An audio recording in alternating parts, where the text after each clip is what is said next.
Well, students, let's start today's class. In today's class, I will teach you 10 daily useful sentences which we use daily in our day-to-day life. Okay. So without wasting time, let's learn. Okay. So पहला जो sentence वो है हमारा please be seated. Please be seated का मतलब होता है इसका में प्लीज बी सीटेड का मतलब होता है कि कृपया करके बैठ जाइए. मान लीजिए कोई खड़ा है अभी क्लास में आपके घर पे और आप चाहते हैं कि वो बैठ तो आप क्या बोल सकते हैं प्लीज बी सीटेड मतलब कृपया करके बैठ जाइए. दूसरा जो हमारा सेंटेंस है वो हमारा है बी काम. बी काम का मतलब होता है इसको बोलते हैं काम. काल मत बोल दीजिएगा. क्या बोलेंगे? बी काम. मान लीजिए कोई गुस्से में है या आप घर पे मान लीजिए कोई आपको बोला कि मार्केट चले जाओ और आप नहीं गए तो उनको गुस्सा आ जाता है. बड़े जो लोग होते हैं उनको गुस्सा आ जाता है. या आप मान लीजिए होमवर्क करके नहीं कह रहे थे टीचर को गुस्सा आते कोई होमवर्क क्यों नहीं किए तो वहां पे आप टीचर को मत बोलिए बी काम. ठीक है ना.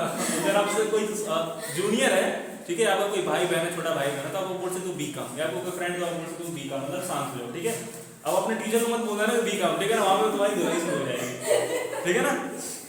तो अब देखिए अगला जो हमारा सेंटेंस है आई हैव नो आइडिया.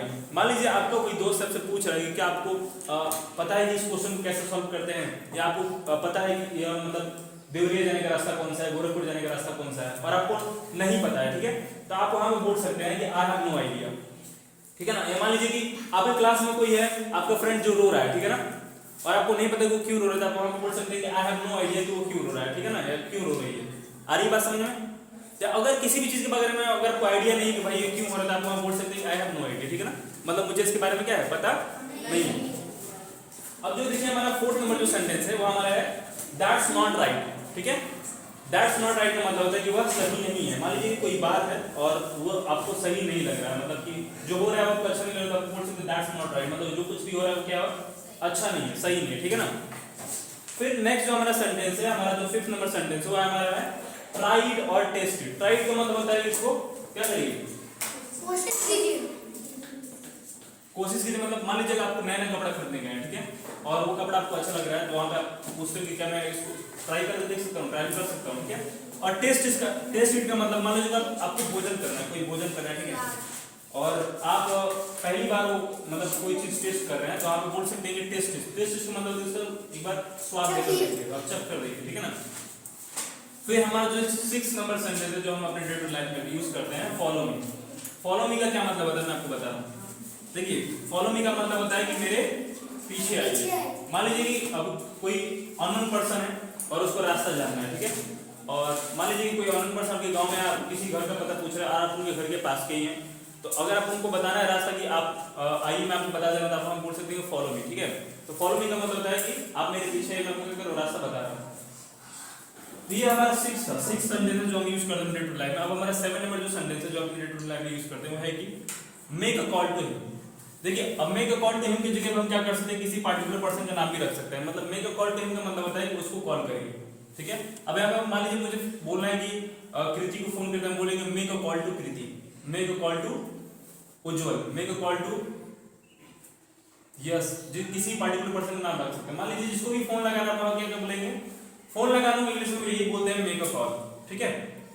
तो यहाँ पे हम अभी बताया आपको किसी पर्टिकुलर पर्सन का मान लीजिए आपको मोदी जी को फोन करना है वैसे तो नंबर आपके पास है नहीं लेकिन अगर करना है तो ऐसे पर्टिकुलर में देख ले रहे हैं कि make a call to Gandhi ji नहीं मोदी जी. गांधी जी कैसे फोन करोगे तुम तो चले गए बाय बाय टाटा बोल दिया हम लोग को. ठीक है. अब देखिए जो हमारा 8 नंबर सेंटेंस है वो हमारा है कीप इट देयर. मान लीजिए कोई सामान है. ठीक है. मान लीजिए अभी हम लोग वीडियो शूट कर रहे हैं और उसके बाद स्टैंड रखना रहता है. हमको अगर उससे बोलना रहेगा कि स्टैंड क्या करिए ऑफिस में रख दीजिए हम क्या बोलेंगे keep the stand in the office या keep it there in the office. समझ में आ रहा है. कोई भी सामान अगर कहीं पर रखवाना है तो बोल सकते हैं कीप इट देयर. इसको क्या करिए वहां पर रख दीजिए. अरे बात समझ में.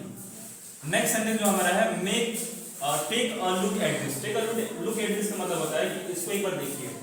मान लीजिए आप कोई सामान लाए नया सामान लाए. ठीक है. और आप चाहते हैं कोई दूसरा भी उसको देखे जैसे आप लोग ऐसा हिंदी में नॉर्मली क्या बोलते हैं इसको देखो यही देखो तो उसी को हम लोग इंग्लिश में बोलते हैं कि take a look at this. मतलब इस पर क्या है एक बार नजर डालिए इसको एक बार देखिए. आरी बात समझ कैसे बोलेंगे किसी सिचुएशन में बोलेंगे. अब हमारा जो लास्ट सेंटेंस है हमारा है it doesn't matter. It doesn't matter होता है इससे कोई फर्क नहीं पड़ता या कोई बात है. इट डजंट मैटर मतलब क्या होता है कोई बात है ऐसे कोई फर्क नहीं पड़ता है. ठीक है. मान लीजिए आपसे कोई गलती हो गई छोटी बड़ी गलती मान लीजिए किसी को बुक गिर गई किसी कॉपी गिर गई आप बोल रहे हो सॉरी तो वहाँ पे वो सामने वाला बोल सकता है कि डजंट मैटर, मतलब कोई बात नहीं। आ रही बात समझ में? तो ये कुछ यूजफुल सेंटेंस है जो हम क्या कर सकते हैं, डे टू डे लाइफ में यूज कर सकते हैं। आप लोग इसको नोट कर लीजिए, ठीक है? कर लीजिए नोट, कर लीजिए, कर लीजिए भाई, कर लिए नोट।